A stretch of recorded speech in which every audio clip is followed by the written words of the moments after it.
make their own decisions on marijuana policy without the threat of federal interference. And that's what the MORE Act does. It removes marijuana from the list of federally controlled substances, and therefore allows states to make their own decisions on medical marijuana and legalization going forward without any possibility of federal interference. And also, you know, this is kind of more symbolic than anything. What are the practical applications after this vote? From my understanding, you know, there's really no chance for it to be taken up by Republicans in the Senate. The White House isn't very interested in it. So where does it go after this? Was it kind of just more symbolic? Well, I wouldn't call it symbolic because it's a public policy that's strongly supported by the American public. 68% of Americans support legalization. It certainly does face an uphill fight in this current Senate, but passing this bill through the House is a major step forward. It builds momentum for the marijuana reform movement. And even if this bill can't pass the Senate in this Congress, well, we have next Congress, and we're going to continue to make the case, continue to build support among the rank and file in both parties. And hopefully, if we can't get it passed this year, we'll get it passed in the next Congress. There's a new administration coming in that has a different opinion on marijuana policy. So yes, it faces an uphill fight in the Senate, but it does build momentum and helps us send a message that this issue is ready for federal reform. This issue is ready for congressional action. Does this kind of take the pressure off these states that are looking to legalize marijuana? You know, we're here in Arizona. It was put to the voters just about a month ago, and they approved it. They want marijuana legalization here in Arizona. But now that there's this added push at the federal level, will that kind of take the pressure off states, if you will, to pass kind of their own legislation at the state level? What's the dynamic now that this has happened? Well, whether or not the MORE Act is enacted into law at the federal level, we're going to need to keep working at the state level, because the MORE Act does not force any states to adopt medical marijuana or legalization. So we need to continue to pass these laws at the state level, whether it's through a ballot initiative like Arizona just did, or legislatively, which is what Vermont and Illinois have done. And on election day, South Dakota, Montana, and New Jersey also all legalized marijuana at the ballot box. So the work will continue at the state level. Even if the MORE Act passes next week, we're going to need to continue to work to pass laws at the state and local level to make sure that we can implement smart marijuana policy that doesn't put people in jail and that improves public health and public safety and generates millions of dollars in new tax revenue. And can you kind of go into the particulars of the MORE Act itself? I know it's an acronym for something, if you want to just tell our viewers what that is, and you know, what essentially does it aim to do? Well, the MORE Act aims to address broken marijuana laws, marijuana opportunity reform and expungement, and in addition to removing marijuana from the list of federally controlled substances, it also establishes a process whereby marijuana convictions can be expunged from people's records, and it also includes a provision for sentence review for people who are currently incarcerated due to federal marijuana charges. It also levies a tax that would be used to ensure that the industry is reflective of the fact that the war on marijuana has disproportionately impacted certain communities in this country. And so there are a number of components in the bill. The most important one is the descheduling that allows states to make their own decisions. But there's a number of smart provisions in this bill that will all advance justice and improve marijuana laws in this country.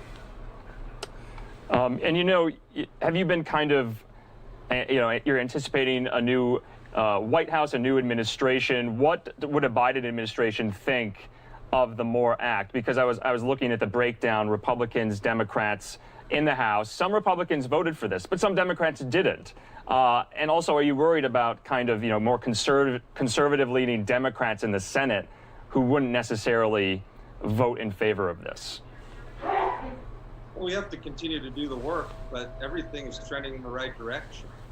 Yes, there's still some conservative Democrats that have hesitations about this type of reform, but over time we're winning them over. I think that even people who might not support legalization in their home state can get behind the idea of letting other states make their own decision. So if you're from a state that hasn't adopted medical marijuana or legalization, and you don't think your state should, you can still say that other states should be allowed to make their own decisions without any federal interference. There's no good reason why the federal government should stop states from implementing legalization laws that have been approved by voters. So I think a crucial element of the bill is that it doesn't force states to legalize. And so even if you're on the fence or against legalization, you should be able to get behind the idea that states make their own decisions. But yes, we have work to do in both chambers, and we're going to need to put pressure on the new administration. But look at the momentum we've had. On Election Day, we won 5 out of 5 states.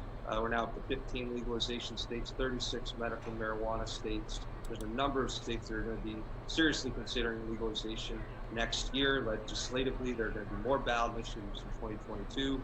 So the wind is at our sails, and we just need to keep pressing forward. But it's not going to be easy at the congressional level. No one thinks that. But over time, all we do is gain more and more support. And one thing I think is really important here is look at Election Day. New Jersey voted overwhelmingly for President-elect Biden and legalized marijuana.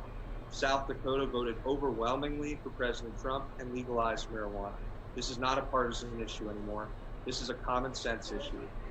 Red states, blue states, large states, small states, urban states, rural states have all adopted this policy now. So it's something that we should be able to build support across the political spectrum. We've been doing that. We're going to continue doing that.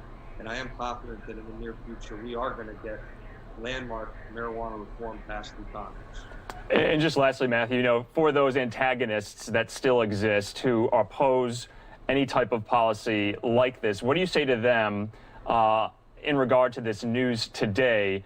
Do you think you can bring them into the fold, or will you still kind of counter this opposition? There is still some opposition to this. And so how do you bring them into the fold? They're concerned that, this is moving too fast now that it has reached a federal level. Isn't that right? They have a number of concerns. Most of them are not well-founded, in my opinion. And we always want to bring people in. We want to build broad coalitions. If somebody was against legalization last year and now they're in favor, come on in. We welcome you. That's our purpose, is to win people over with good arguments. Our opponents make a lot of claims. They often run very dishonest ballot initiative campaigns, so we're thankfully able to overcome. And I think it's really important to note that no state that has legalized marijuana has repealed legalization. In none of the 15 states that have legalized marijuana for adults has a bill to repeal that legalization law passed a single state house or a single state senate. In none of those 15 states has there been a ballot initiative to repeal legalization on the ballot. So the proof is in the pudding. The policies are working. Support in those states increases over time. The states are generating billions in revenue, almost $6 billion total generated between those 15 states since 2012. They're creating thousands of jobs. They're allowing law enforcement to focus on real crime. The benefits are clear. Voters are seeing those benefits, and that's why support continues to rise. I expect our opponents will continue to make the same arguments that they've been making for years. They love to talk about big marijuana, this myth, this scary, unseen force of big marijuana, but it's a pretty ridiculous argument. The reality is that this movement is driven by philanthropists and small dollar donors and advocates and activists who've been working on it for decades. And the marijuana industry is a small piece of the puzzle here. So they'll keep making their arguments. We'll keep fighting back. We'll keep trying to win people over. Our goal is to build the broadest, biggest coalition that we can. All right, Matthew Swike there with the Marijuana Policy Project. Thank you so much for joining News Now from Fox. We appreciate it. Thanks for having me. All right, we hope you enjoyed that conversation there. Some big legislation passed in the U.S. House just today, decriminalizing marijuana at the federal level. We'll see what happens with it in the Senate, at the executive level, and we'll be following that here on News Now from Fox as well. We're going to take a quick commercial break. We'll see you back here in 2 minutes.